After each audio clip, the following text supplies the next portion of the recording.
Queridos irmãos e irmãs, presentes na Igreja Matriz da Imaculada Conceição, aqui em Nova Cruz, Rio Grande do Norte, irmãos e irmãs que rezam conosco em suas residências, pelas redes sociais da nossa paróquia, ou pelas ondas das rádios Curimataú e Agreste, e até mesmo pelo som externo da nossa igreja. Nós celebramos hoje o terceiro domingo do tempo comum, e a palavra que resume a mensagem que a liturgia da palavra de hoje quer transmitir para nós é conversão, mudança de vida. O Evangelho de hoje nos mostra o início da missão de Jesus entre os homens. Após o martírio de João Batista, o precursor, Jesus foi para a Galileia e lá iniciou o seu ministério. O fato de Jesus ter começado sua missão na Galileia tem um valor simbólico significativo.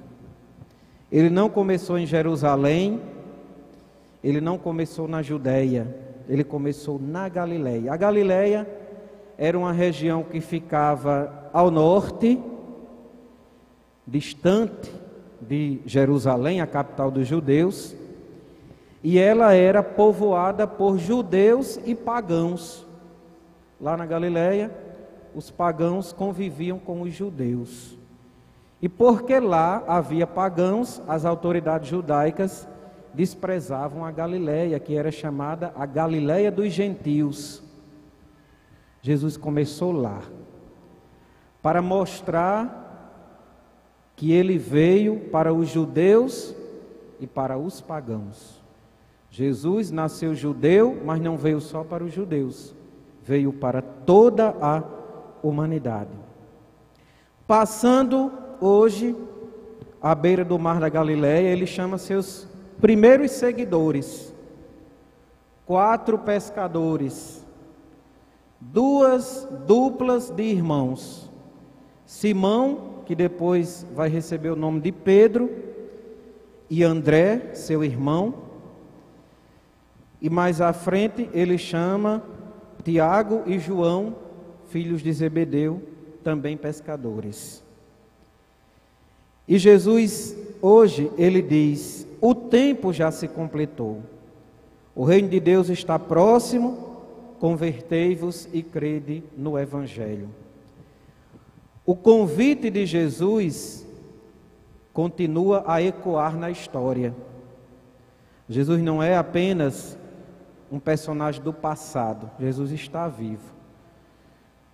Aquele que chamou André, Simão, Tiago e João, chama hoje Padre Denison, Padre Ayrton, Dona Francisca e todos nós. Ele continua a chamar. Ao chamado dele, alguns respondem com um não muito claro. Há pessoas que dizem não a Jesus. Disseram, dizem e dirão. Há pessoas que respondem com a indiferença. Jesus ainda é tratado com a indiferença por algumas pessoas.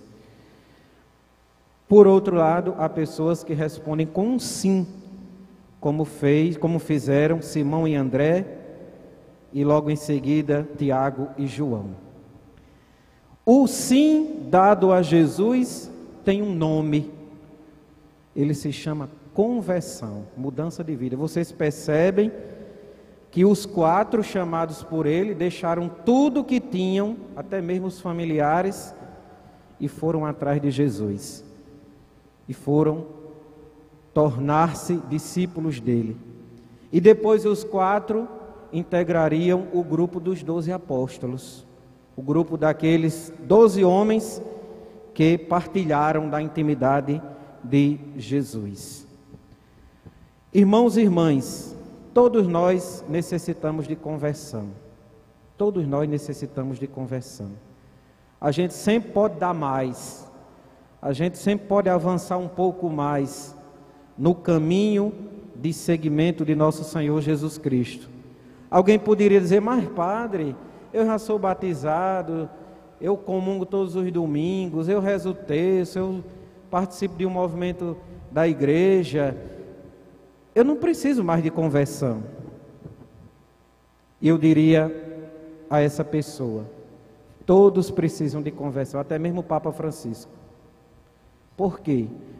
Porque a conversão é um processo, é um caminho com Cristo. A conversão não é algo que acontece com um estalar de dedos. Como seria bom que a gente fosse dormir pecador e acordar santo. Mas não acontece isso.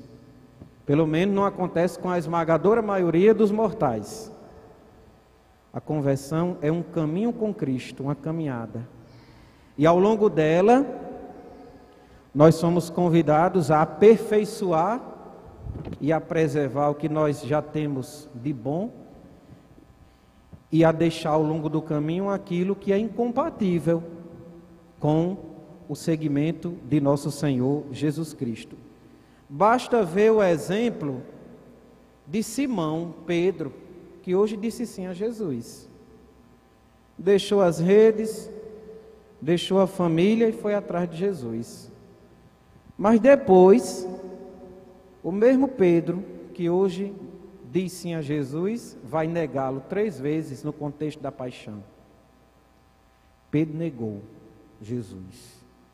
Um disse sim hoje, porque ele negou depois. Foi bom que Pedro tenha experimentado a negação, porque assim ele pôde se deparar com a sua verdade, a verdade do homem. E qual é a verdade do homem? A sua fragilidade, a sua pequenez. Todos nós somos frágeis, todos nós somos pecadores.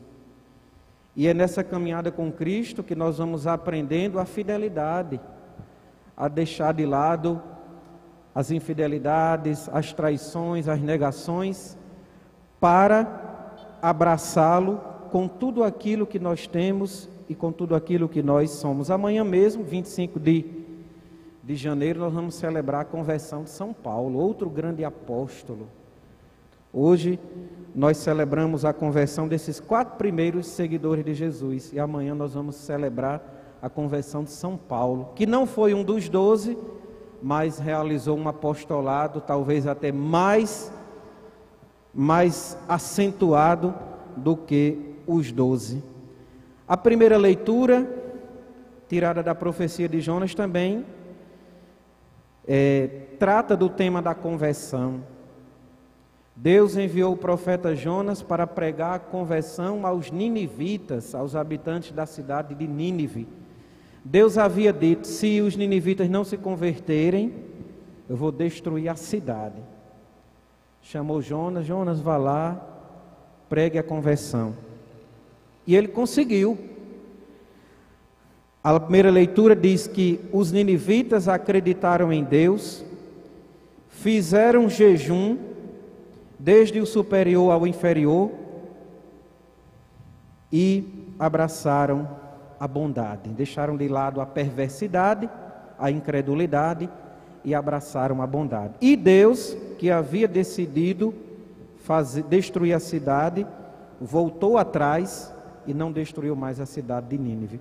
Mas uma coisa chama a atenção: Jonas, ele só pregou a conversão porque antes ele precisou passar pela conversão.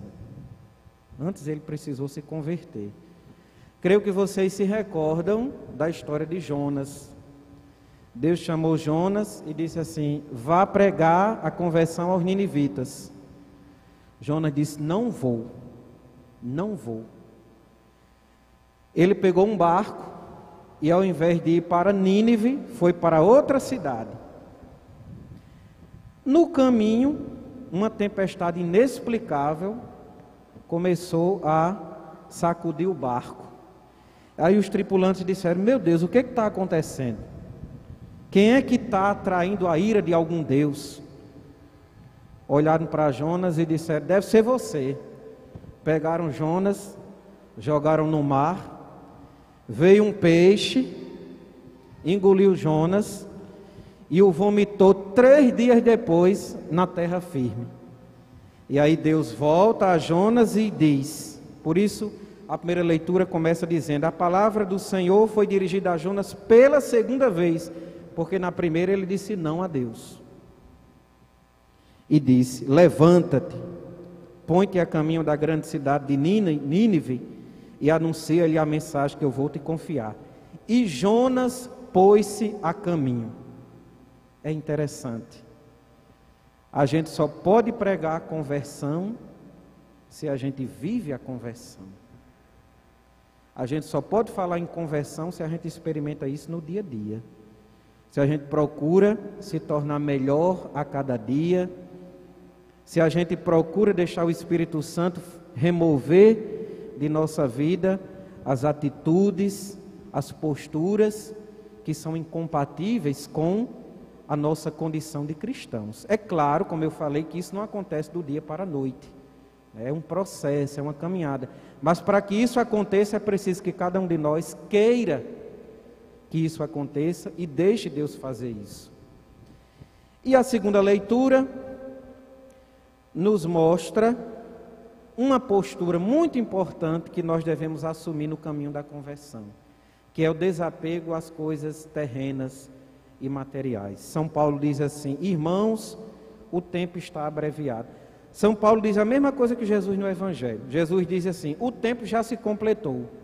São Paulo diz, o tempo está abreviado.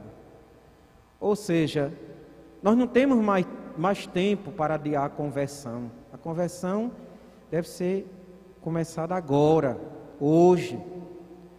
Porque não esperemos mais nada, mais nenhum fato extraordinário de Deus. Tudo que Ele tinha para fazer por nós, Ele já fez, enviando o Seu Filho Jesus Cristo, que morreu e ressuscitou por nós.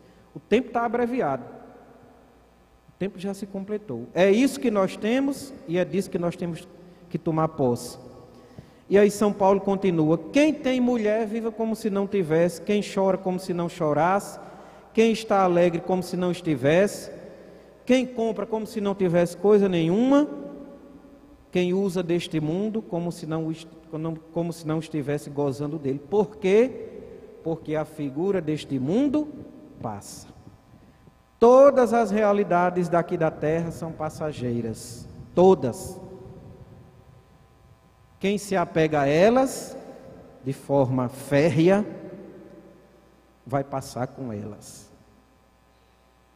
Porém, quem se apega a Deus que permanece, não vai passar, vai permanecer. Vai até mesmo passar pela morte, mas não vai desaparecer. Vai ingressar na vida eterna, na vida definitiva. Não é pecado ter dinheiro, não é pecado ter bens, não é pecado ter mulher, filhos. Tudo isso é legítimo. Mas no momento em que a gente coloca nisso tudo o sentido de nossa vida, aí nós nos apresentamos como necessitados de conversão, de mudança, de rota, de rumo. Podemos fazer uso de tudo que Deus nos dá aqui na terra, sem contudo absolutizar, porque tudo aqui passa, só Deus permanece, já dizia Santa Teresa de Ávila. Louvado seja nosso Senhor Jesus Cristo. Para sempre seja louvado.